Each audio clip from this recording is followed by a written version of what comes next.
He swore the child wasn't his and walked away, but 2 years later, seeing them on the beach, he couldn't breathe. Alexander Reed had always believed that emotions were a distraction, something that weakened men who were meant to rule.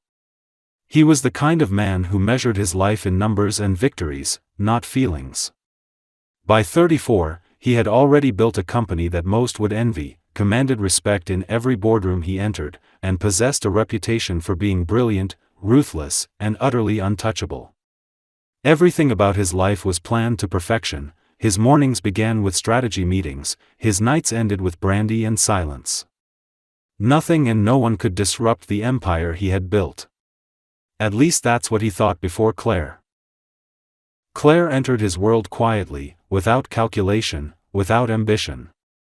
She was a journalist working on a feature about business leaders who came from nothing, and Alexander had agreed to the interview only because it boosted his public image. She was different from the people he usually dealt with. She didn't care about his money or his influence, and that irritated and intrigued him in equal measure. When she challenged his answers, when she laughed at his arrogance, when she spoke about dreams instead of profits, something unfamiliar stirred in him. For the first time in years, someone saw him as a person rather than a symbol. What began as a casual interview stretched into long talks, dinners that turned into nights together, and soon she was the one constant in a life built on control. But when she told him she was pregnant, that fragile balance shattered. The room went silent, and he looked at her as though she had spoken in another language. His first thought was that this couldn't happen to him. He had been so careful, so disciplined. Fatherhood wasn't part of his plan. Claire waited for him to say something, anything, but all she saw was anger flickering behind his calm exterior. "This isn't the time," he said finally, his tone sharp enough to cut through her trembling hope. She reached for his hand, her voice breaking as she whispered, "It's not about time, Alex. It's about us." But he pulled away. "Us," he repeated bitterly. "There is no us. You knew who I was when you walked into my life. I'm not built for this. I don't want this." That night was the last time she saw him. He left her standing in the doorway, tears streaming down her face as he walked out without looking back. He told himself it was the logical choice. He couldn't risk his career, his focus, or his carefully constructed image for something as unpredictable as fatherhood.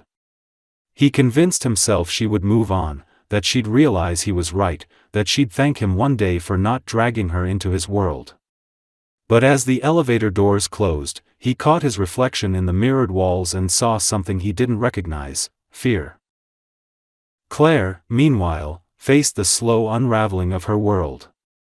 She moved out of her small city apartment and found a quiet place near the coast, far away from the constant noise of her memories.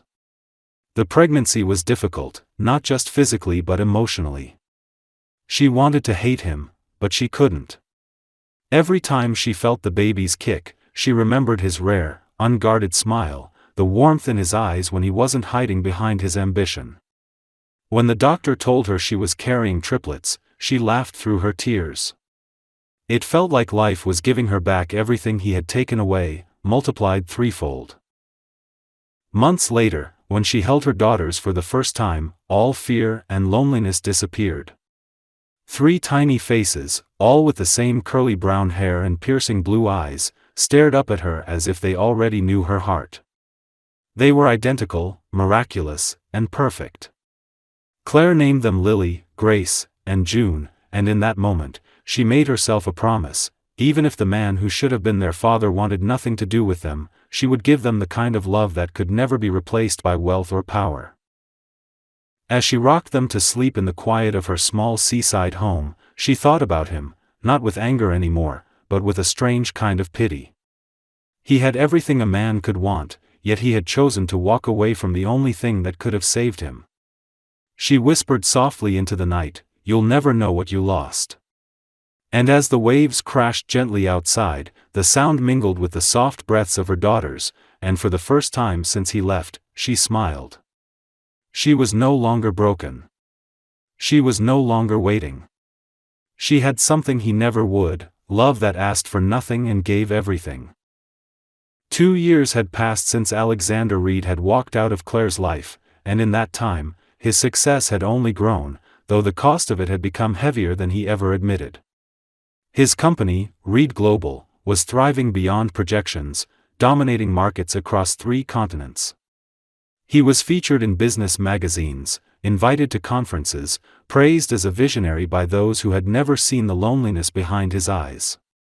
The world saw him as a man who had everything, but the truth was that every victory tasted duller than the one before. He had the penthouse overlooking the city skyline, the cars, the respect, the envy, but none of it felt like anything anymore. At night, when the offices emptied and the silence crept in, he would sit in his leather chair, stare at the lights outside, and ask himself why he felt nothing at all. His assistant, Rebecca, noticed the change in him long before he did. The once fiery, impatient executive had become quiet, detached, almost mechanical. Meetings were efficient but empty. He no longer smiled when deals closed or when journalists praised his strategy. He spoke little and listened less. He filled his days with motion because stopping meant remembering. Sometimes, when he caught sight of his reflection in the tinted glass, he saw not a man in control, but someone running from something he couldn't define. One night, after a long meeting, he found himself walking through the city without any real destination. The air smelled faintly of rain and exhaust, and the streets shimmered with reflected light. He passed a playground, and from the distance came the sound of children laughing. It was late, too late for children to still be playing, but there they were, chasing each other, their laughter echoing through the night like music. He stopped for a moment, watching. Something inside him twisted painfully, a deep ache that had no name. He couldn't explain it, but for a second, he thought he heard 3 voices overlapping, bright and full of life. It unsettled him. He turned away quickly, shoving his hands into his coat pockets, and kept walking until the sound disappeared. Meanwhile, in the quiet coastal town hundreds of miles away, Claire's life looked nothing like his. Her mornings began before dawn, feeding 3 energetic toddlers who seemed to operate on endless energy. The small house she rented near the sea was old and creaky, but it was home.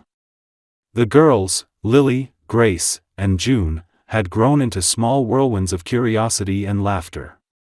They filled every corner of the house with joy, and though Claire was constantly exhausted, she wouldn't have traded a single moment of it.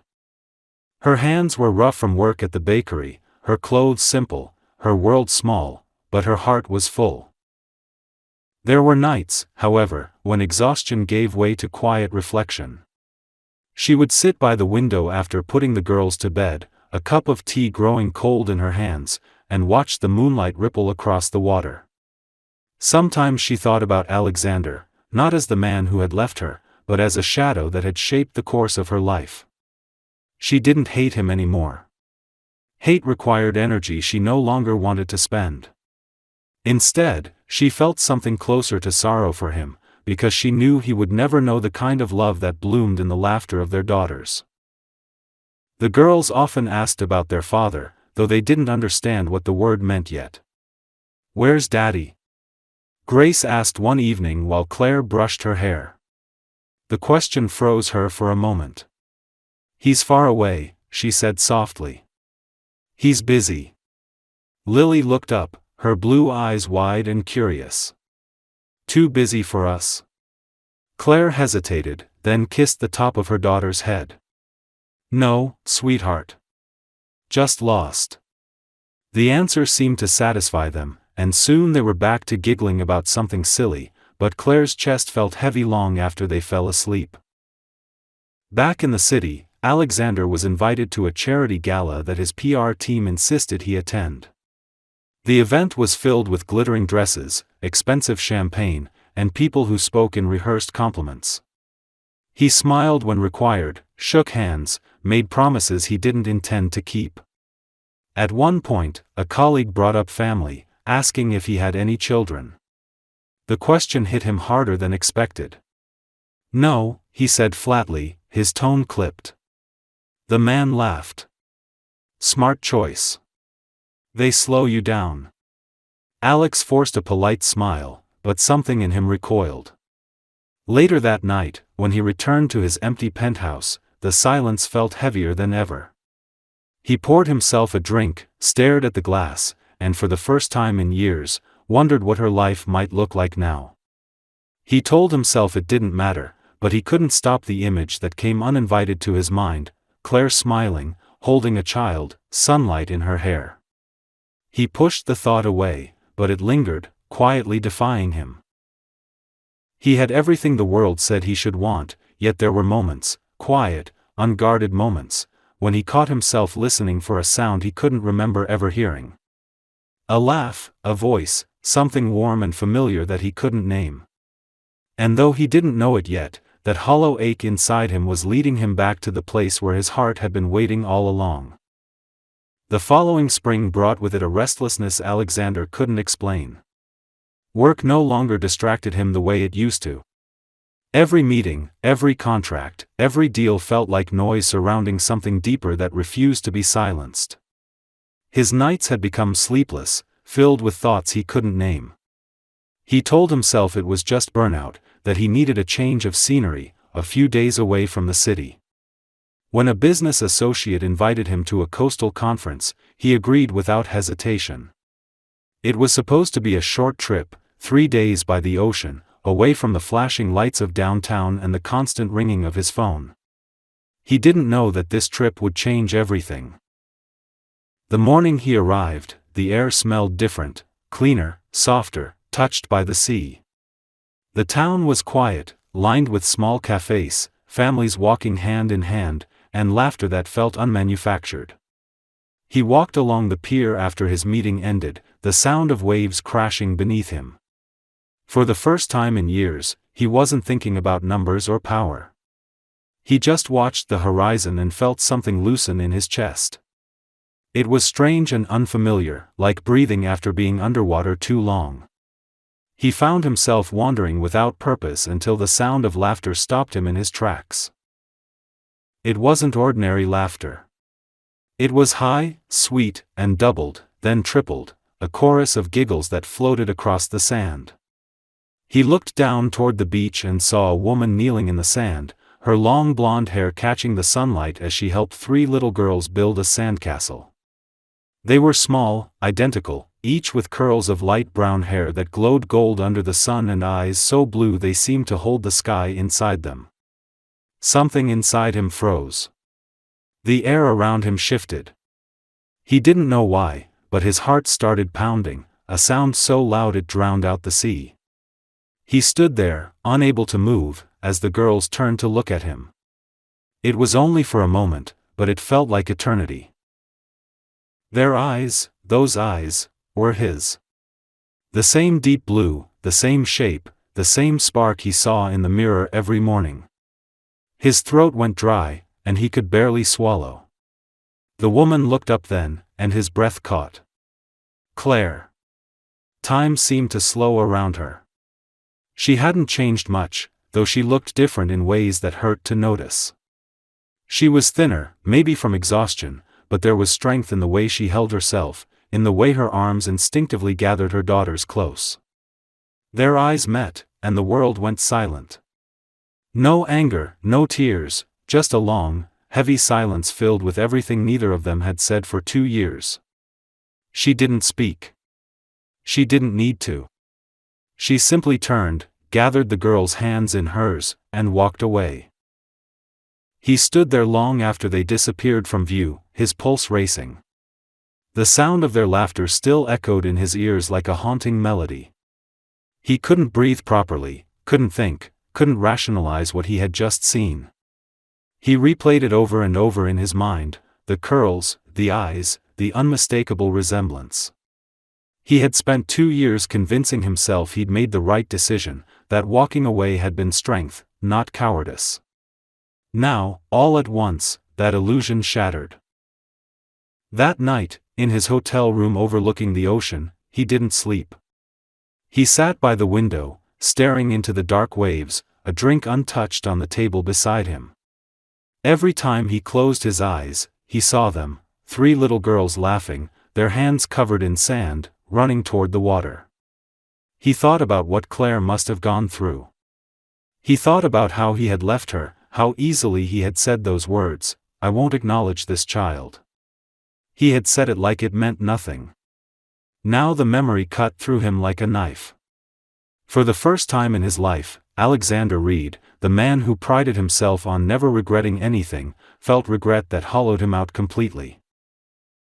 He could have gone to sleep, could have forced himself to move on, to pretend it had never happened. That was what the old version of him would have done. But something in him refused. He found himself back at the beach the next morning, scanning the shoreline as if drawn there by something stronger than logic. He didn't see them that day, but the memory wouldn't fade. He stayed an extra day, canceling meetings, ignoring calls. He told himself it was coincidence, that he needed closure, but deep down he knew it was more. What he saw had changed him, broken something carefully built inside his heart. When he finally left town, he didn't go back to his life the same man. The skyscrapers looked emptier, the boardrooms colder, the applause meaningless. He found himself distracted in meetings, catching himself writing the same 3 letters over and over on his notepad, C.L. He couldn't explain why, but the image of those little girls, their eyes, their laughter, the way Claire held them, haunted him. It was as if the life he had rejected had come back to show him what real happiness looked like. For the first time since he built his empire, Alexander Reed no longer knew who he was. Days after returning to the city, Alexander found that everything around him had lost its shape. The skyscrapers he once admired looked soulless, the meetings that used to energize him now felt like noise, and the people he surrounded himself with spoke words that no longer held any meaning. He couldn't focus on work, the numbers blurred on the screen, the deals he used to chase felt trivial, and he caught himself staring at the photo on his office wall, a picture of him shaking hands with a world leader, wondering when that image became more important than his own humanity. Each night, he came home to silence. He would pour a glass of whiskey, sit on his leather couch, and close his eyes, but the only thing that filled his mind was the image of Claire walking away on that beach, the soft curls of the 3 little girls bouncing in the wind, and their laughter echoing against the waves. He didn't understand why it hurt so much, only that it did, and that no amount of wealth or logic could dull it. He tried to fight it at first.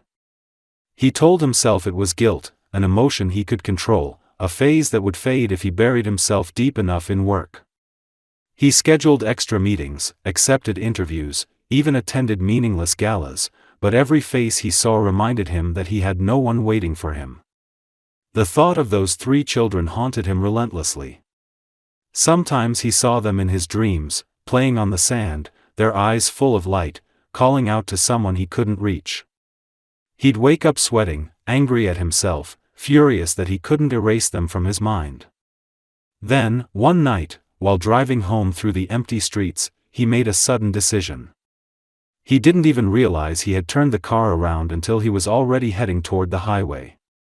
The city lights faded behind him, and by dawn, he was driving along the same coastal road where he had seen them. When he reached the small seaside town, the morning mist still clung to the air. He parked near the cafe by the pier, not knowing what he was hoping to find. He wandered aimlessly for hours, the sound of waves his only companion, until he saw her again. Claire was standing outside a small grocery store, her hair tied back, holding a paper bag in one arm while balancing one of the girls on her hip. The other 2 stood beside her, each holding a tiny seashell, proudly showing them off to their mother. They looked happy, untouched by the world that had once broken him. For a moment, he simply watched them from across the street. It felt surreal, almost like a dream that might dissolve if he moved. When she finally noticed him, their eyes met again, and she froze. The shock in her expression lasted only a second before it hardened into quiet resolve. She didn't look angry, she looked tired, like someone who had already lived through every emotion and had nothing left to give. She turned away, her movement steady but sharp, and began walking toward home. The girls followed, giggling, unaware of the tension in the air. Alex stood there, unable to speak, his throat tight, his mind racing with all the words he should have said years ago. He could have called her name, could have run after her, but he didn't. He just watched until they disappeared around the corner. That night, he stayed in a cheap motel near the water, unable to leave. He sat by the window, the sound of the ocean seeping through the walls, and thought about the kind of life she must have built without him. He imagined the sleepless nights, the loneliness, the small victories, the quiet strength it must have taken to raise 3 children on her own. He remembered how sure he had been when he told her he didn't want to be a father, how he had believed walking away was the rational thing to do. Now, that certainty felt obscene. The next morning, he found himself near the park, watching from a distance as the girls played. They ran through the grass barefoot, chasing each other while Claire sat on a bench, reading a book. Her smile, though faint, was real. It hit him harder than anything else, the way she could still smile after everything he had done. He wanted to go to her, to explain, to apologize, but the words he rehearsed in his mind all sounded empty compared to the life she had built without him. Instead, he just watched, memorizing every detail, the way her hair glowed in the sunlight, the sound of her daughter's laughter, the way peace seemed to exist around them like a fragile bubble.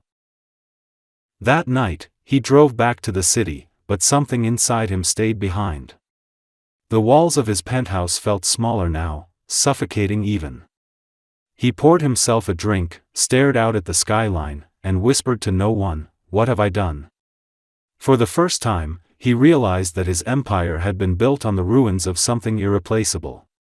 It wasn't just about Claire or the children, it was about what he had become. He had spent years running from love, believing it made him weak, when in truth, his fear had made him hollow. The image of those little girls wouldn't leave his mind, their laughter echoing in every empty room he entered. He understood, finally, that no success, no amount of control, could ever silence the voice that whispered from somewhere deep within him, "You walked away from the only thing that was ever real." Weeks passed, but Alexander couldn't return to the man he had been before.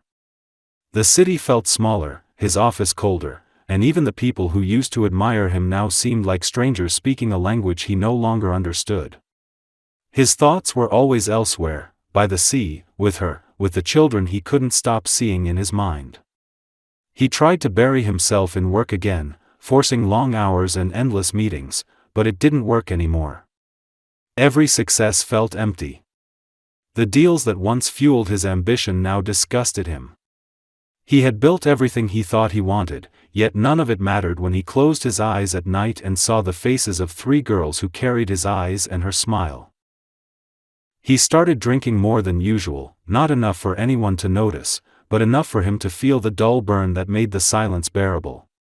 His assistant Rebecca finally confronted him one morning after he showed up late to a meeting. She asked if he was all right, her tone careful but sincere.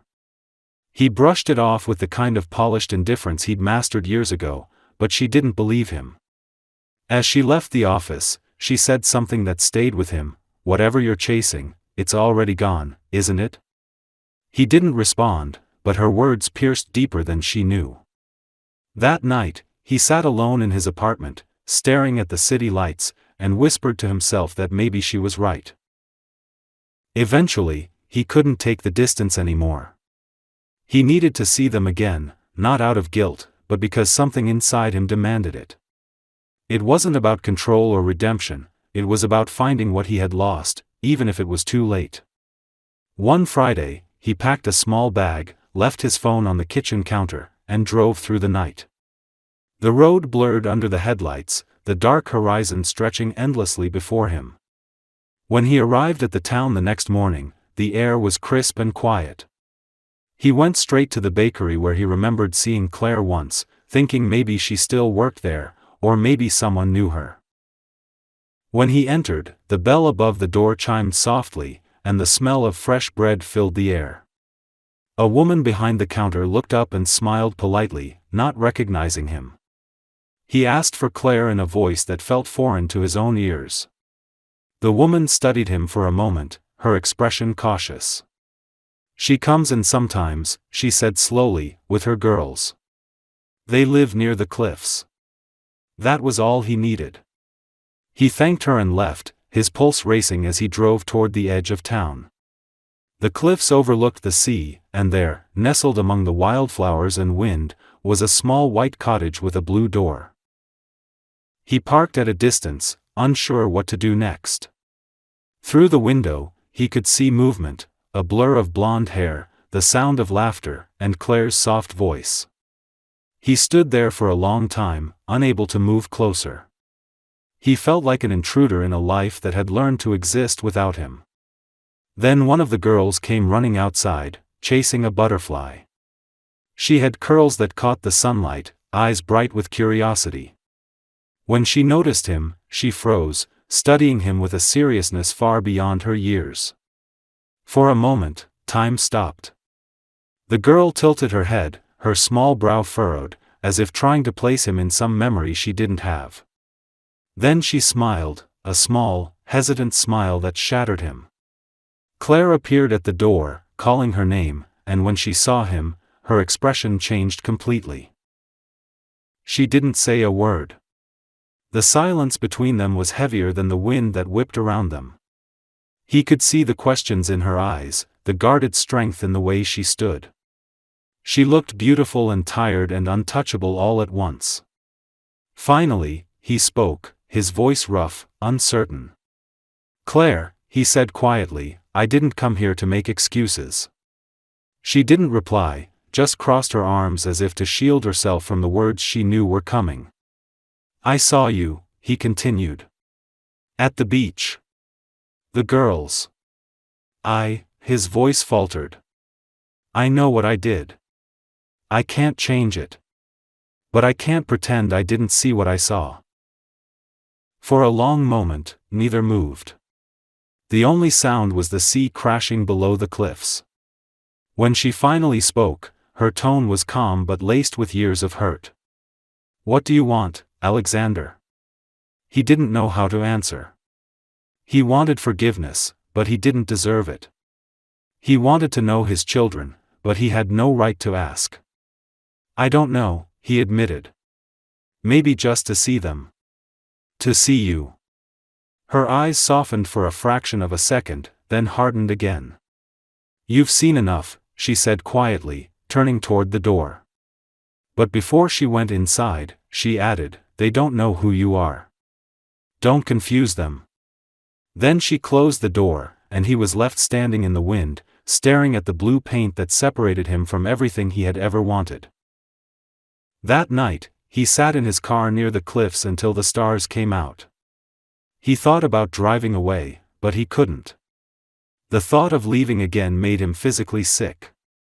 He realized that what he had run from all those years ago wasn't responsibility, it was love, something he hadn't known how to hold. For the first time in his life, he wanted nothing more than to earn what he had thrown away. He didn't know how, but he knew one thing with certainty: he wasn't leaving this time. The next morning, Alexander woke before dawn, his car windows fogged from the night air and his head heavy from a restless sleep. He sat there for a long time, watching the faint light spill across the horizon as the sea below shimmered with silver waves. He didn't know why he stayed, only that leaving felt impossible. Something in him had changed the moment he saw Claire's eyes again, the way they had once softened for him and now looked at him like a stranger. He wanted to earn the right to speak to her, to not be the man who had broken her trust so deeply that even time couldn't repair it. He stepped out of the car, the cold morning air biting against his skin, and began walking down the narrow dirt path toward the village, not yet sure what he would do. In town, he stopped by the small grocery store she had once been seen in. The owner, an older man with kind eyes, greeted him with cautious politeness. Alexander hesitated, then asked if there was any work he could help with for a few days. It felt strange coming from him, a man used to giving orders, not taking them, but he didn't want to leave the town. The man shrugged and handed him a broom, asking him to sweep the front walk. It was a small task, yet Alexander did it with quiet focus, feeling the weight of humility press on his chest. Every now and then, he caught glimpses of Claire in the distance, walking with the girls to the market or leading them by the hand through the park. She never looked his way, but he could tell she knew he was there. Days passed like that. He stayed in a modest room above the bakery and helped where he could, fixing broken signs, unloading boxes, even repainting fences. People started to recognize him, not as the millionaire they might have read about in magazines, but as the quiet man who worked without complaint. It was a strange kind of peace, one he hadn't felt in years. He found himself watching the girls from afar sometimes, not out of intrusion but awe. They reminded him of everything he had once thought he didn't need. One afternoon, while Claire was sitting in the park reading, one of the girls tripped and fell near where he was walking. Instinctively, he rushed over, kneeling beside her before he could think. She had scraped her knee and was holding back tears. He spoke softly, asking if she was all right, and handed her a small tissue he'd had in his pocket. When she looked up at him, her big blue eyes filled with tears, he felt his heart twist painfully. "Thank you," she whispered shyly, clutching his hand for a moment before Claire came rushing over. Claire froze when she saw them. The look on her face was unreadable, fear, anger, something between both. "It's fine," he said quickly, stepping back. "She just fell." Claire nodded stiffly and knelt to comfort her daughter, her voice calm but distant. The girl waved at him as they walked away, unaware of the storm she'd stirred in her mother's heart. That small moment left him shaking, his chest tight with longing and regret. That evening, as the sky turned deep orange, Claire found him sitting near the beach, staring at the sea. She approached quietly, her expression unreadable. "Why are you still here, Alexander?" she asked softly. He turned to her, exhausted by his own silence. "Because I can't leave again," he said. "I thought I could once. I was wrong." She crossed her arms, her gaze hardening. "You think showing up and sweeping sidewalks makes up for abandoning us?" He didn't defend himself. He looked at her, the wind pulling at her hair, and said quietly, "No. Nothing can make up for it. I know that. But I want to do something good, even if it's small. Even if you never forgive me." Her eyes filled with tears, though she turned her head away before he could see them fall. "You hurt me more than anyone ever could," she said, her voice breaking slightly. "You didn't just leave me, you made me feel like our love meant nothing. Like our child meant nothing." He closed his eyes, guilt flooding through him like poison. "It wasn't nothing," he whispered. "It was everything. I was just too proud to admit it." The silence between them stretched until the only sound was the surf crashing against the rocks. Finally, Claire stood, brushing a tear from her cheek. "You should go, Alexander," she said softly, but her voice lacked its earlier certainty. He watched her walk away, his heart aching with the realization that forgiveness would not come easily, if it ever came at all. Still, he stayed. Each day, he found new ways to quietly be near without intruding. He helped repair a fence outside her cottage when a storm damaged it. He left groceries by her door without signing his name. Sometimes he caught her watching him from the window, her expression conflicted but softer than before. It wasn't hope, not yet, but it wasn't rejection either. It was something fragile, something that might, one day, become a beginning. And for the first time in his life, Alexander understood that love wasn't about possession or pride, it was about persistence, patience, and the willingness to stay, even when forgiveness seemed impossible. Alexander stayed in town longer than he had ever planned to. What started as a few days turned into weeks, and though he told himself he was only there to make things right, he knew that deep down, it was because he couldn't leave. The city that once defined him felt like a foreign planet now. The fast-paced meetings, the applause, the money, it all meant nothing when compared to the quiet sound of waves outside Claire's cottage or the laughter of the three girls that sometimes drifted through the open windows. He had begun to live differently without even realizing it. Each morning, he would wake up early, help the baker load crates, then walk the beach as the sun rose, the sea air stinging his skin but somehow cleansing him. It was the first time in years that he felt alive in a way that didn't rely on power or approval. Claire, however, remained distant. She saw him often but spoke little, her expressions restrained and careful. Yet there were moments, small and fleeting, when the wall she had built around herself cracked. One afternoon, a storm rolled in unexpectedly, heavy rain pouring down over the town. Claire had been walking back from the market with the girls when the wind picked up, and Alexander, driving by, stopped his car beside them.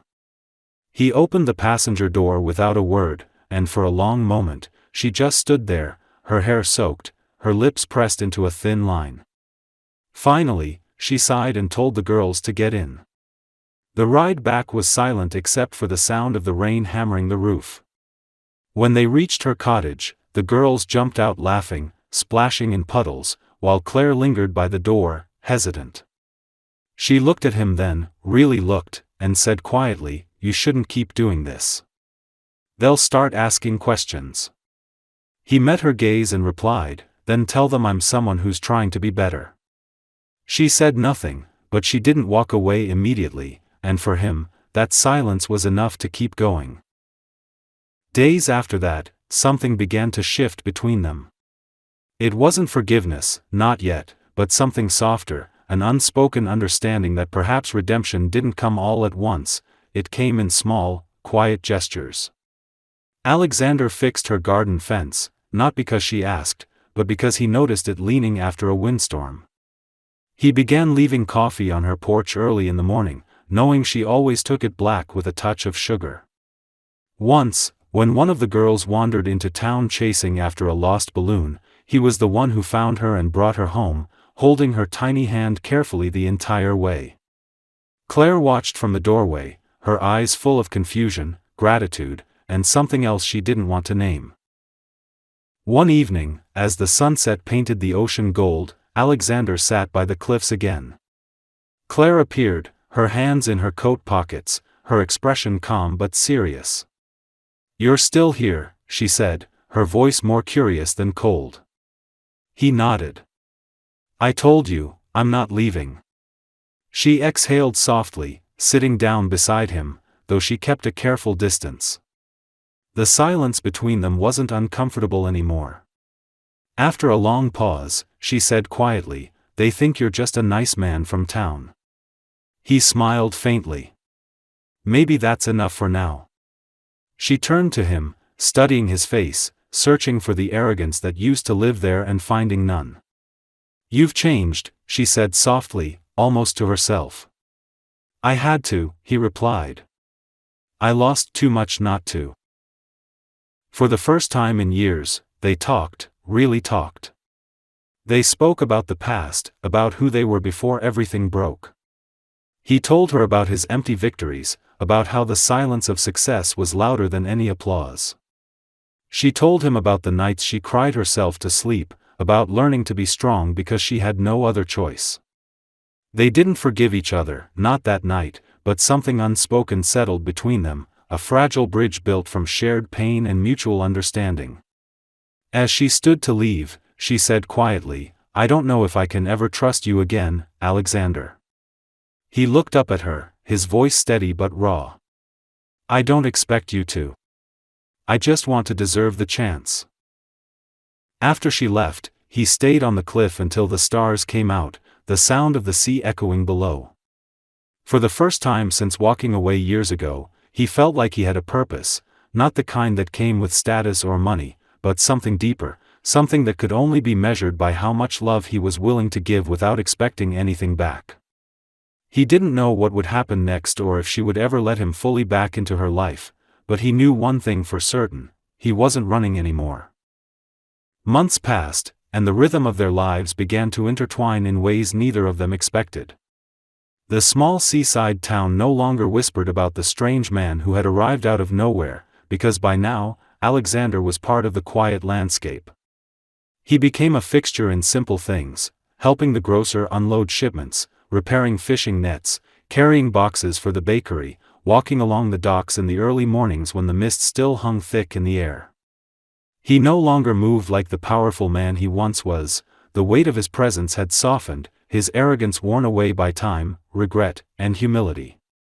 Claire noticed it even when she tried not to. She saw the way he listened when people spoke, how he no longer demanded attention but earned it quietly through kindness.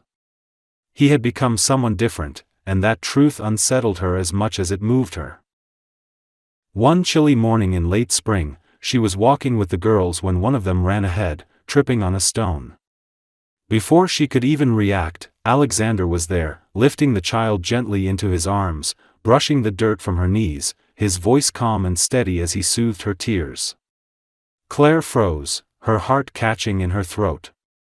Watching him with their daughter, she felt something inside her shift, something she had buried so deeply she thought it could never surface again. The other two girls tugged at her hands, chattering about seashells and birds, oblivious to the way their mother's eyes glistened. When Alexander looked up and met her gaze, there was no pride in his expression, only quiet sincerity, as if he were asking permission just to exist in their lives. She gave a small nod without thinking, a silent acknowledgement that something between them had finally changed. That evening, she invited him in for dinner for the first time. The invitation came hesitantly, her voice low, her expression guarded, but it was enough to make his heart pound in his chest. The cottage smelled like rosemary and baked bread, and the girls' laughter filled every corner.